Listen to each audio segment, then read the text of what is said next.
Hare Krishna, Radhe Radhe. Welcome back to my channel. তোমরা সবাই কেমন আছো? আশা করি খুবই ভালো আছো। আর আজকে রাধা অষ্টমী, আমাদের রাধারানীর শুভ জন্মদিন। আজকে রাধারানীর দর্শন করতে তোমাদের মাঝে চলে এলাম, তোমাদের দর্শন করাতে। দেখো রাধারানীকে কত সুন্দরভাবে আমি সাজিয়েছি এখানে। আর এক ছোট্ট রাধারানী আছে। এই রাধারানী অষ্টধাতুর রাধারানী আমি বৃন্দাবন থেকে অনলাইনে অর্ডার করে আনিয়েছিলাম আগের বছর এই আজকের দিন, রাধা অষ্টমীর দিনে। দেখো কত সুন্দর অভিষেক করে আমি নতুন বস্ত্র রাধারানীকে পরিয়ে আর ফুলের সাজে সাজিয়েছি। আর শুদ্ধ একটা হার আর একটা মুটুক পরিয়েছি। কত সুন্দরভাবে দেখো রাধারানী বসে আছে। আর এই যে আমার গোকুল সোনা, তোমরা তো সবাই জানো এই গোকুল সোনাকে আমি মায়াপুর থেকে নিয়ে এসেছি। আর গোকুল সোনাকে দেখো একটা ফুলের ছোট্ট মুটুক করে দিয়েছি, দিয়ে গোকুল সোনাকেও দেখো কত সুন্দরভাবে সাজে বসিয়ে রেখে দিয়েছি। আর দেখো জগন্নাথ বলদেব সুভদ্রা মহারানী তোমরা দর্শন করো। আমি অনেক দিন পর তোমাদের মাঝে এই ভিডিও নিয়ে এলাম ভগবান দর্শন করাতে।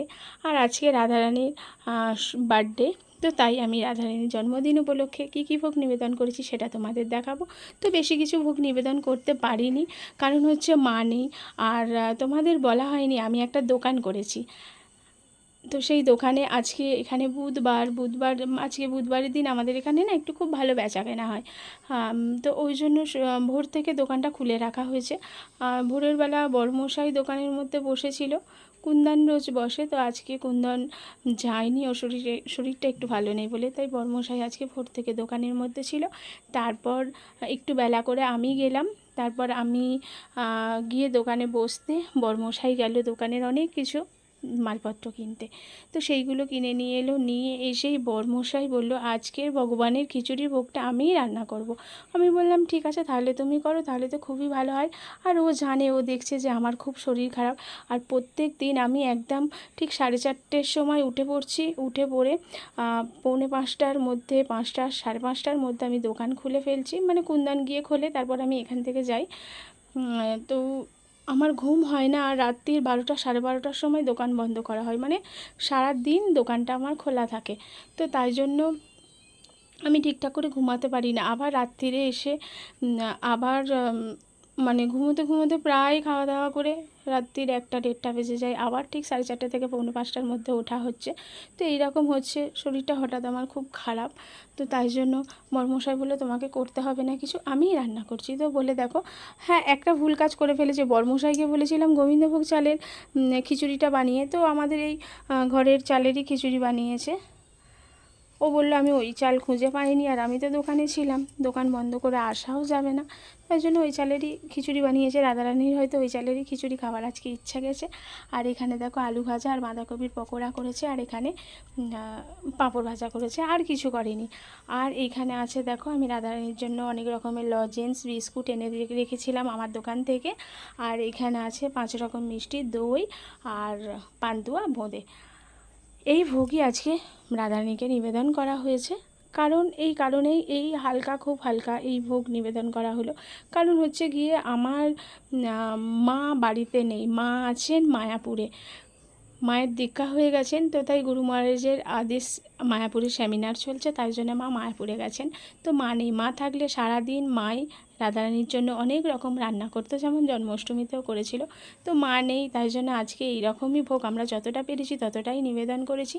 তো তোমরা কে কে রাধা অষ্টমী করেছো, রাধা অষ্টমীর পুজো করেছো অবশ্যই জানাবে।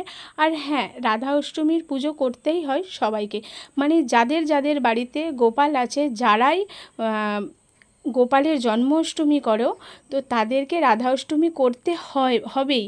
মানে তোমরা গোপালের জন্মাষ্টমী করলে আর রাধা অষ্টমী করলে না, তাহলে এই পুজোটা সফল হবে না তোমাদের। তো তোমরা কে কে রাধা অষ্টমীর এই পুজো করেছো তোমরা অবশ্যই জানিও। আর যারা এই বছর রাধা অষ্টমীর এই পুজো ব্রত করোনি, তাদের কাছে অনুরোধ, তোমরা সামনে বছর অবশ্যই জন্মাষ্টমীর ঠিক 15 দিনের মাথায় আজকে রাধা অষ্টমী, ঠিক রাধা অষ্টমী হয়, তোমরা সবাই রাধা রানীর পুজো করো। কারণ জন্মাষ্টমীতে তোমরা গোপালের পুজো করছো, আর তোমরা যদি রাধা রানীর পুজো তার 15 দিনের মাথায় না করো, তাহলে এই পুজোর কোনো সফলই হয় না। তো দেখো অনেকে হয়তো জানো না, জেনে নাও আর পুজোটা করো, তাহলে খুব ভালো হবে।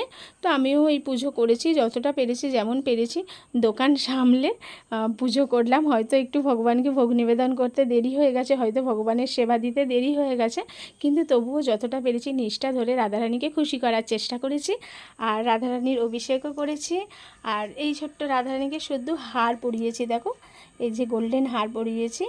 আর আমাদের এই রাধারানীকে মালা পরানো হয়েছে, রাধাকৃষ্ণকে।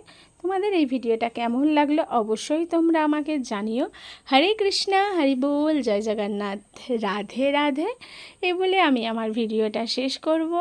রাধা রানী কি জয়, জগন্নাথ বলদেব সুভদ্রা মহারানী কি জয়, গোকুলনাথ কি জয়, সুদর্শন চক্র কি জয়, ছোট্ট ছোট্ট গোপাল কি জয়, গোপাল সোনা কি জয়। ছোট্ট ছোট্ট গোপাল হয় না, কিন্তু আমি আদর করে ডাকি ছোট্ট ছোট্ট গোপাল, কারণ গোপাল আমাদের সবার মাথার উপরে আমাদের ভগবান।